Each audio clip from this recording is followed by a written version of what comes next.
종종 로마 카톨릭과 개신교, 곧 성당과 교회의 차이점이 뭐냐고 묻는 분들이 있습니다. 오늘 그 차이점 하나를 설명드리려 합니다. 엑스트라, 에클레시암, 눌라 살루스. 교회 밖에는 구원이 없다라는 라틴어 경구입니다. 이 경구는 오랜 시간 로마 카톨릭의 아주 중요한 구원 교리 핵심이었습니다. 한 사람이 의도적으로, 자발적으로 천주교 성당에 나오지 않으면 그는 구원을 받지 못한다. 이런 의미입니다. 굉장히 율법적인 구원 교리였습니다. 그러다가 1965년 교리가 180도 바뀝니다. 교회 밖에도 구원이 있다. 다른 종교를 믿어도 구원받을 수 있다. 지금은 종교다원주의로 확장이 되었습니다. 반면 복음주의 신앙은 처음서부터 성경의 가르침에 따라 예수 그리스도를 믿어야만 구원을 얻는다 고백했고 가르쳤습니다. 종교교육을 지나면서 다시 눈에 보이는 교회에 나와야 구원받는 게 아니라 십자가에 죽으신 예수 그리스도를 믿고 따라야 구원을 받는다 재천명했습니다. 개신교는 한 번도 구원에 대한 교리 내용이 바뀐 적이 없습니다. 그렇다면 왜 로마 카톨릭은 갑자기 이렇게 구원 교리가 바뀌었고 그리고 또 거의 1500년 이상을 왜 교회 밖에는 구원이 없다라고 말할 수밖에 없었을까? 그 근거 구절이 오늘 본문입니다. 1965년까지 로마 카톨릭은 라틴어 성경을 읽었습니다. 라틴어 성경으로 설교를 하고 라틴어로 설교를 하고 미사도 라틴어로 집례를 했습니다. 우리나라도 1965년까지 성당 다니신 분들은 1시간 반, 2시간을 라틴어로 집례하는 미사에 참여한 겁니다. 그러니까 한글말도 어려운데 뭔 말인지도 모르고 그냥 평생 그러고 신앙생활하고 끝난 겁니다. 이때 1965년에 로마 교황청에서 지금서부터는 자국어로 성경 읽고 설교하고 미사를 집례해라 라고 명령을 내립니다. 그래서 우리나라에 공동 번역이라는 게 드러난 겁니다. 그리고 그때부터 우리나라 성당에서도 한글말로 설교가 되고 이제 그쪽에서는 강론이라고 합니다. 강론을 하게 되고 미사도 한글말로 집례를 하게 되었습니다. 바로 이 라틴어 성경이 오늘 본문을 잘못 번역했습니다. 그래서 이 본문을 근거로 교회 밖에는 구원이 없다라고 표현을 한 겁니다. 오늘 본문 앞에 나오는 우리와 뒤에 나오는 무리는 전혀 다른 뜻입니다.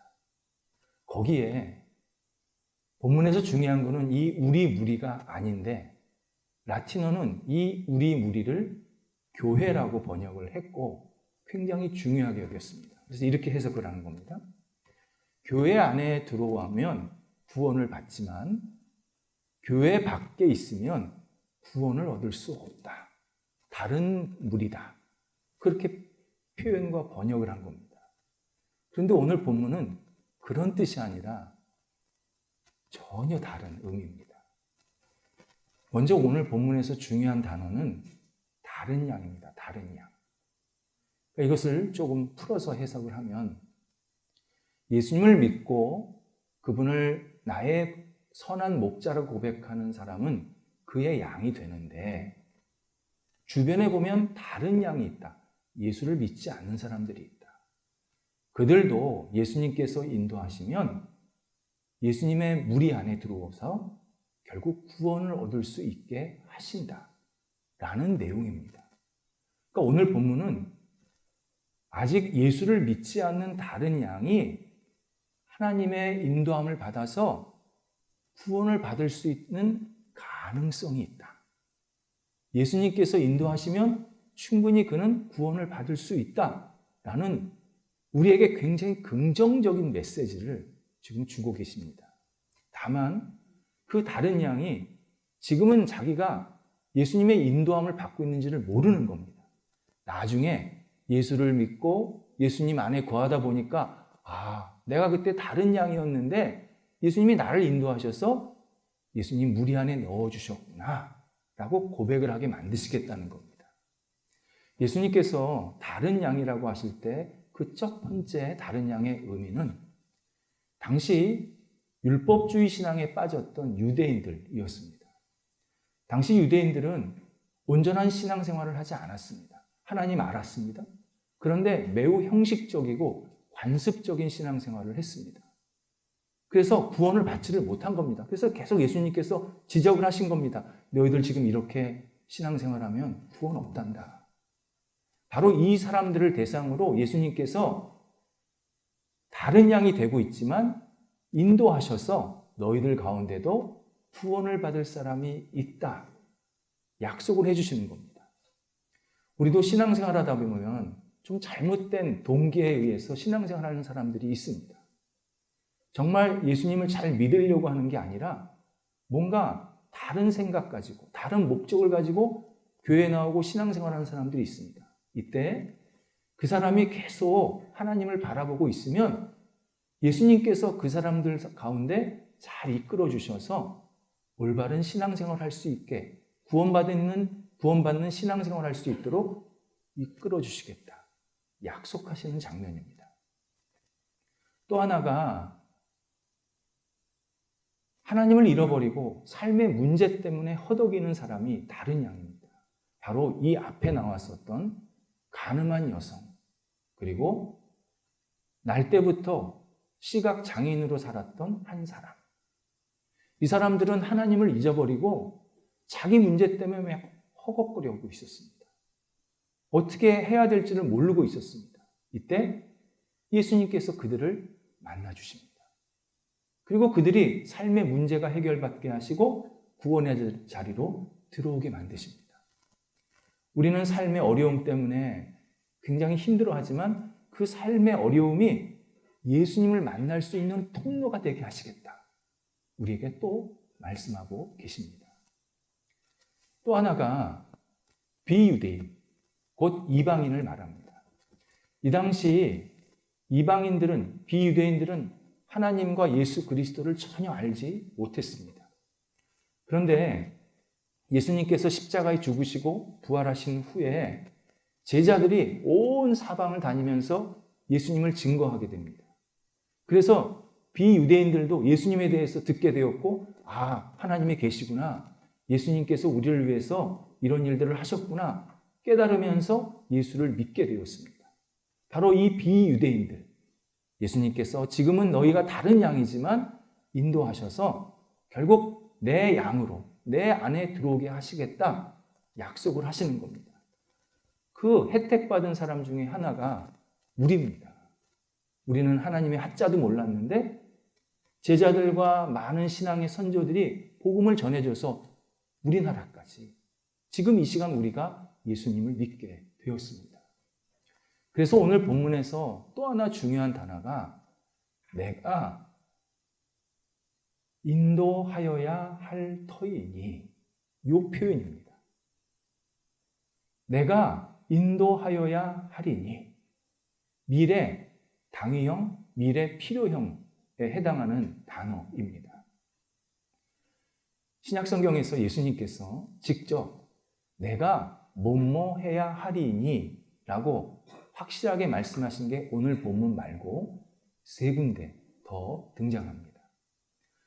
제일 처음에 나오는 게 누가복음 2장 49절에서 육신의 부모인 요셉과 마리아가 예수님을 길거리에서 잃었습니다. 그래서 어리니까 예수님이 그때 막 찾아다닌 겁니다. 성전에서 다시 만나게 되었습니다. 이때 예수님께서 부모에게 이런 말씀하십니다. 어찌하여 나를 찾으셨습니까? 내가 내 아버지 집에 있어야 할 줄을 알지 못하셨나이까? 있어야 하리니. 예수님은 하나님이 계신 곳에 내가 있습니다. 하나님과 나는 분리되지 않습니다. 하나님이 하신 일은 내가 하는 일이고 내 뜻은 하나님의 뜻입니다. 나와 하나님은 한 존재입니다. 처음으로 사람들에게 당신과 하나님의 관계를 선포하시는 내용이었습니다. 어떤 분이 하나님이 어디 계십니까? 보이지 않는데 어떻게 하나님 믿습니까? 이렇게 말을 합니다. 예수 그리스도. 2000년 전에 이스라엘 땅에 직접 찾아오셨습니다.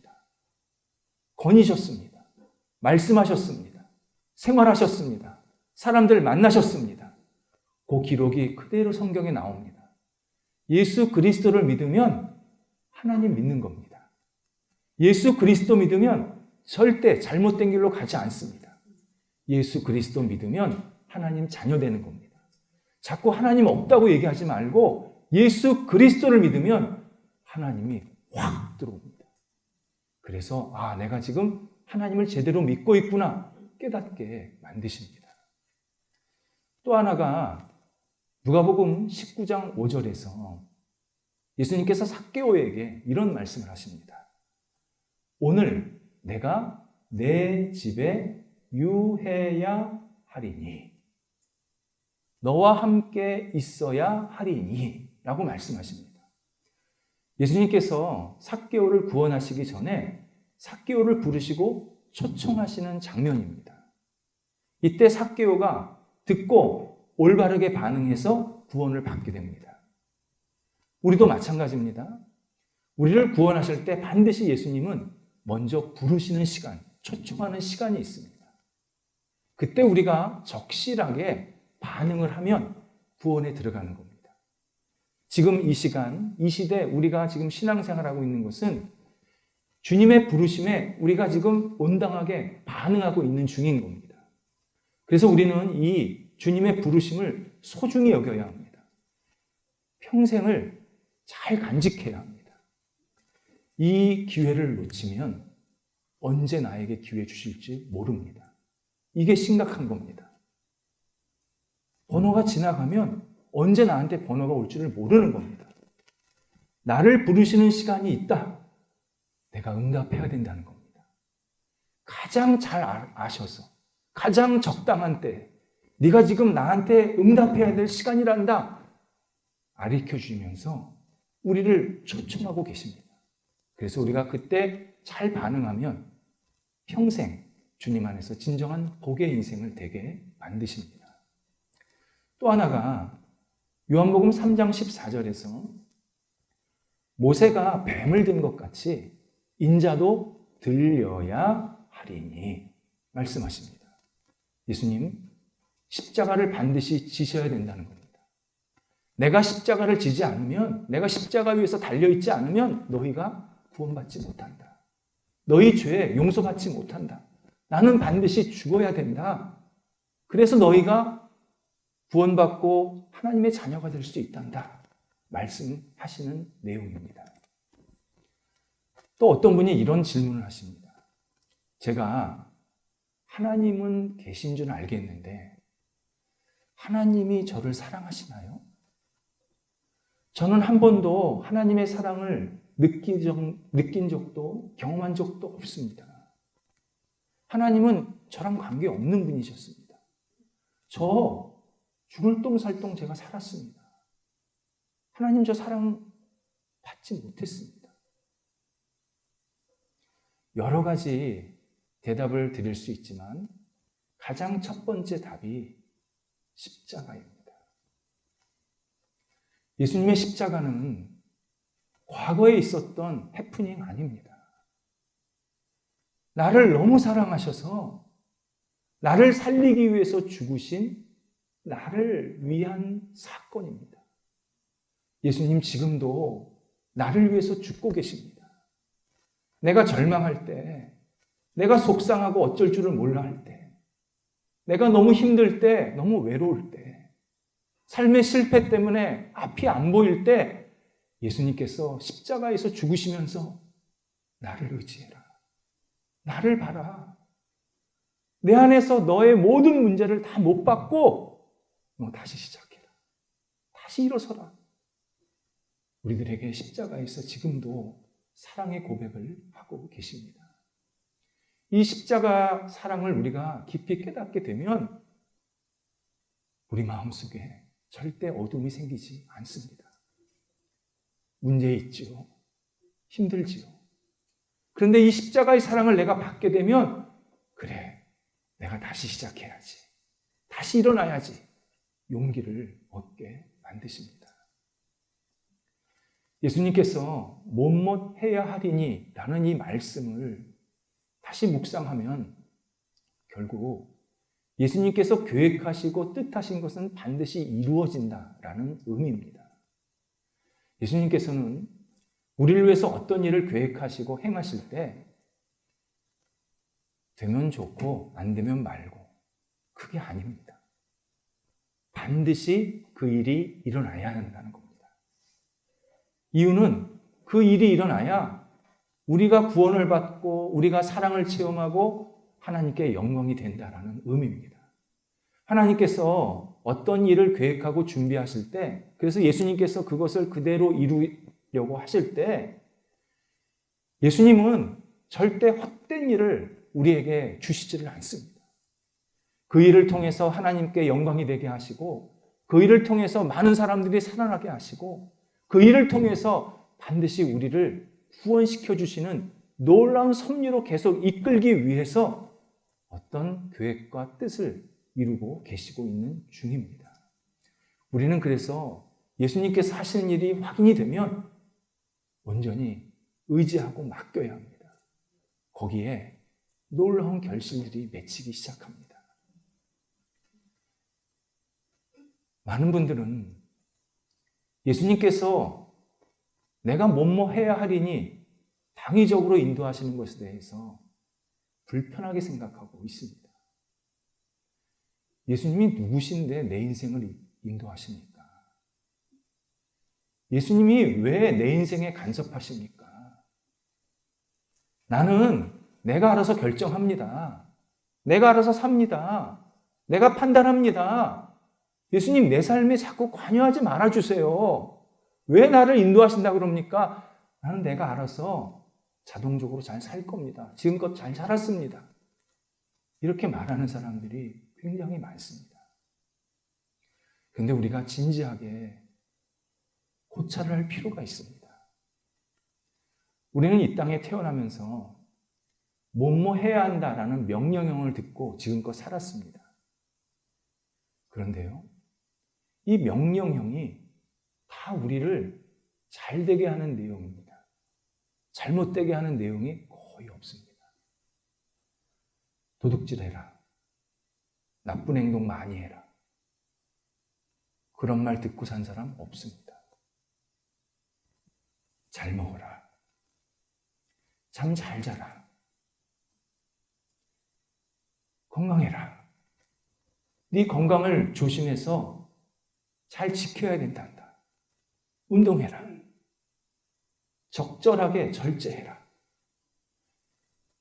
대부분의 명령형은 다 우리가 이 땅에서 또는 사회생활하면서 도움되는 내용을 얘기하는 것이지 잘못되게 하는 내용이 거의 없습니다.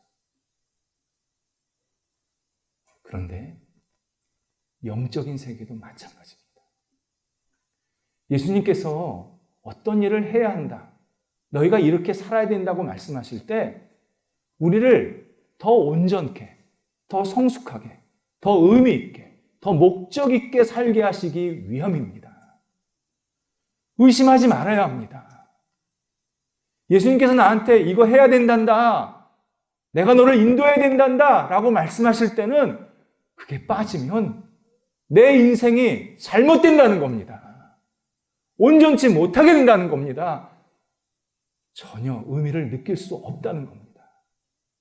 그래서 예수님께서 우리에게 계속 명령형으로 말씀을 하십니다. 예수님의 사랑, 우리가 생각한 것보다 훨씬 깊고 넓습니다. 그분께 내 인생 맡기고, 내 영혼 맡기고, 내 가정 맡기고, 내가 속한 모든 것을 맡기면 예수님께서 내가 생각한 것보다 훨씬 놀라운 결과들, 놀라운 은혜를 계속 부어 주십니다. 예수님 째째한 분 아니십니다. 내가 너를 인도해야 된단다. 이 말씀하실 때는 내가 너 책임질 거다. 이 약속하시는 겁니다. 사도행전 18장에서 사도 바울이 당시 유럽 최대 무역 도시 고린도에 들어가게 됩니다. 고린도에는 유동인구가 굉장히 많아서 복음을 마음껏 전할 수가 있었습니다. 그런데 고린도에 사는 유대인들이 바울을 알아보고 바울을 공격하고 핍박합니다. 그리고 바울과 고린도 시민들 사이를 이간질합니다. 바울이 고린도 사람들을 못 만나게 만듭니다. 바울이 너무 슬펐습니다. 너무 힘들었습니다. 당연히 그런 마음으로 하나님께 기도를 한 겁니다. 그날 밤 성령이 바울에게 나타나십니다. 이렇게 말씀하십니다. 바울아, 두려워 말라. 두려워 말라. 침묵하지 말라. 이 성 안에는 내 백성이 많으니라. 바울이 용기를 얻고 그 다음날 아침서부터 부지런히 사람들을 만나러 다닙니다. 복음을 전합니다. 당연히 공격도 있고 거부도 당하고 계속 밀쳐내는 것을 느끼게 되는 것이죠. 그런데 복음을 이렇게 전했더니 하나 둘씩 하나님이 선택하신 사람들이 예수님을 믿게 되는데 생각보다 엄청난 사람들이 예수님을 믿는 겁니다. 그래서 세워진 교회가 고린도 교회입니다. 고린도 교회. 이후에 유럽의 복음화를 위해서 굉장히 중요한 역할을 합니다. 정말 선교의 기지가 되었습니다. 얼마나 큰 역할을 했는지 모릅니다. 바울이 처음에는 왜 이런 일이 일어나야 하지? 라고 고민을 했는데 하나님께 맡겼더니 하나님께서 놀라운 결실들을 맺게 하셔서 결국 위대한 성령의 열매로 교회가 세워지게 하시고 사람들이 세워지는 은총을 허락해 주셨습니다. 제 친한 친구가 하나 있습니다. 저는 그 친구 구원을 위해서, 영혼 구원을 위해서 굉장히 오랫동안 기도했습니다. 제가 20대 초반 때 새벽기도를 다녔는데 그 새벽기도에 다닌 이유 중에 하나가 그 친구 영혼 구원을 위해서 기도를 한 겁니다. 근데 이 친구가 예수를 안 믿습니다. 이 친구가 여자친구가 생겼습니다. 그전에도 한두 번 가볍게 여자친구를 사귀어서 같이 이제 만나서 차도 마시고 이야기도 나눈 적이 있는데 이 여자친구는 무슨 초콜릿 숨기듯이 보여주지를 않네. 그래서 야, 소개 안 시켜줘? 좀만 기다려봐. 확실하면 소개시켜줄게. 그러더니 어느 날이요. 나 이 사람이랑 결혼하게 됐어. 그러더니 저한테 뭐라 그러냐면 이 사람이, 그러니까 예비 신부죠. 결혼하기 전에 너를 꼭 만나고 싶어 해. 식전에 함께 만나는 시간 좀 갖자. 이 말투가 달라졌습니다. 기대감을 갖고 만났죠. 신부가 신실한 그리스도인이었습니다. 친구가 이런 말을 합니다.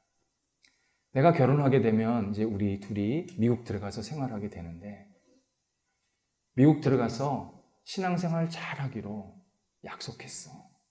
교회도 어디 다닐 거 다 봐놨어. 그리고 이걸 근거로 우리 신부 부모님에게 내가 결혼 승낙 받은 거야. 내가 미국 가서 신앙생활 잘하도록, 결혼생활 잘하도록 기도해줘. 저는 그 친구 입에서 내가 신앙생활 잘하도록, 내가 결혼생활 잘하도록 기도해줘. 이런 말을 들을 줄 몰랐습니다. 제가 비록 전도 열매는 직접 받지는 못했지만 하나님께서 더 놀랍게, 더 위대하게 한 사람과 그 가정을 후원해 주셨습니다. 지금도 신앙생활 잘하고 있습니다. 예전에 한번 한국 들어와서 만난 적도 있고 미국 가서 제가 전화했을 때도 통화를 했었는데 정말 신실하게 잘 생활하고 있었습니다. 그렇다면 어떻게 우리가 예수 그리스도의 이 초청, 예수 그리스도의 이 부르심을 깨달을 수 있을까? 오늘 본문에서 예수님께서 듣는이라는 표현을 쓰십니다. 예수님의 말씀을 들어야 된다는 겁니다. 복음을 들어야 된다는 겁니다. 하나님의 말씀하시는 내용을 들어야 된다는 겁니다. 들음에서 믿음이 생기는 겁니다. 듣지 않으면 초청 그 소리가, 나를 부르시는 소리가 전혀 들리지가 않습니다. 내가 산에 올라가서 도 닦는다고, 내가 윤리적으로 도덕적으로 완벽하게 산다고, 어려운 곳에 가서 열심히 봉사하고 일한다고, 나아가서 내 일상생활을 정말 신실하게, 성실하게 땀 흘리면서 산다고 예수님의 부르심, 초청을 들리는 게 아닙니다. 예수님의 초청은 오직 예수 그리스도의 말씀, 복음을 들어야, 지금 나를 부르고 계시는구나. 나와 함께 하자고 하시는구나. 나를 인도하기를 원하시는구나. 계속 깨닫게 만드십니다. 그래서 우리는 복음을 듣지 않으면, 하나님의 말씀을 듣지 않으면 믿음이 안 생기는 정도가 아니라 예수님께서 나를 부르시는 게 전혀 들리지가 않습니다. 일부 신앙인들은 엉뚱한 방법으로 초청하려고 합니다. 예를 들어서 화려한 무대, 잘 편집된 영상, 잘 꾸며진 프로그램들, 이런 걸 통해서 사람들한테 보여주면 예수를 잘 믿을 거야 생각합니다. 천만에요. 그거 다 미끼입니다. 미끼. 본질이 아닙니다. 세상에는 교회에서 하는 이 영상이나 프로그램이나 무대보다 더 화려하고 다채로운 게 너무 많습니다. 우리가 거기에 마음 뺏기면요, 복음이 내 안에 들어오지를 않습니다. 복음이 핵심이고 복음이 요체입니다. 복음을 들어야, 하나님의 말씀을 들어야 구원에 근접하게 됩니다. 내가 지금 어떻게 살아야겠구나. 어떻게 하나님께서 나를 부르고 계시는구나. 내가 이런 모습으로 다시 새롭게 서야 되는구나. 깨닫게 만드시면서 결심하게 만드시는 이 결정적인 핵심이 바로 복음에, 예수 그리스도의 말씀에 있습니다. 그런데 어떤 분이 이런 고민을 제게 이야기하셨습니다. 복음을 듣고 싶은데 복음이 안 들립니다. 마음에 와닿지가 않습니다. 무슨 말인지 모르겠습니다. 왜 저 말하지? 나는 이해가 되지 않습니다. 그렇게 안타까운 자신의 현재 상태를 제게 말씀하신 분이 계셨습니다. 물고기가 물 안에 풍덩 들어가야 활기차게 살 수 있습니다. 물고기는 물 안에서 동식물 플랑크톤을 먹으면서 자유롭게, 활동 있게, 건강하게 살 수 있는 겁니다. 아무리 물고기가 크고 힘이 세도요, 물 밖에 딱 나오면 헉헉거리고 오래가지 못합니다. 신앙생활, 예수님 안에 푹 빠져야 합니다. 사람들은 내가 그럴 만한 어떤 증거, 그럴 만한 기회가 생기면 예수 잘 믿어볼게요. 평생 못 믿습니다. 성경은 너는 나를 먼저 믿으면 내게 큰 일, 놀라운 일을 행하리라 말씀하십니다. 우리는 놀라운 일을 보면 예수를 믿으려고 그러잖아요. 평생 못 믿는 겁니다. 먼저 믿으면 놀라운 일을 보여주시겠다는 겁니다. 우리가 예수님 안에 푹 잠겨야 예수님께 전적으로 의지하고 예수님만이 진리다, 예수님만이 내 믿음의 대상이다 완전히 푹 빠져야 그때 생명의 말씀이 들리기 시작합니다. 복음이 내 마음에 팍팍 꽂힙니다. 예수님께서 지금 나한테 이런 얘기 하시는구나. 예수님이 나한테 이런 본질적인 이야기를 계속 깨닫게 하시는구나. 말씀의 양식을 계속 주시면서 내 삶을 새롭게 만드십니다. 우리 예수님께 손, 발만 넣으면 안 됩니다. 그거 금방 도망가는 신앙입니다. 그런 신앙 오래 못 갑니다. 그 양다리 신앙입니다. 아니, 수십 개 다리 걸치고 있는 신앙입니다. 예수를 믿겠다. 완전히 믿어야 합니다. 완전히 의지해야 합니다. 내가 이분 떠나면 죽는다. 그런 진실한 마음으로 예수님을 믿어야 합니다.